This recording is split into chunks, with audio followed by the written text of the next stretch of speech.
In the under 30 category, 58% of those polled had a favorable view of Palestinians, and only 32% in the under 30 had a favorable view of Israelis. I were to ask those groups, but especially the young people under 30, a series of questions, I would say to them, what was the Six-Day War?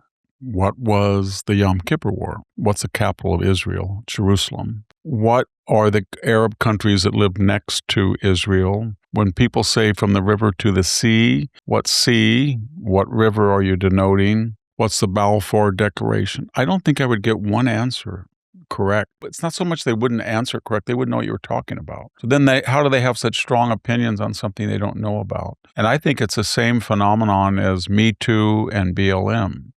All of a sudden in Me Too, it went from a legitimate concern about leveraging sex for power or whatever. I mean, I don't mean on the part of the women. I mean, the men were leveraging their power for sex, I should say. And I would say the same thing with the BLM and Antifa movement following George Floyd. Everybody wanted to get in on it, and it was the cool thing to do. I know where I work, the atmosphere has changed radically at the Stanford campus from the 2 years of George Floyd. So what we're seeing is a mass hysteria, a mass cult, and it's embedded in popular culture because rock stars, Hollywood celebrities, social media personalities, they are all advocates of the Palestinians.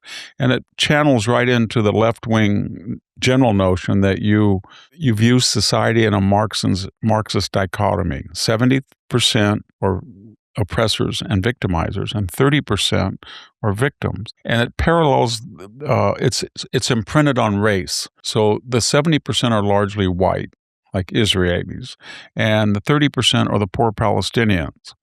In fact, if I had a Palestinian in the room and I had an Israeli, you wouldn't be able to distinguish them unless somebody heard them speak their own native language. So when I would walk across the Stanford campus, they had all these tents, they had these encampments, and then the Jewish group right across the quad, so to speak, there was like 8 people. And they were very polite, and they had information booklets, and you could go talk to them. You couldn't talk to these people.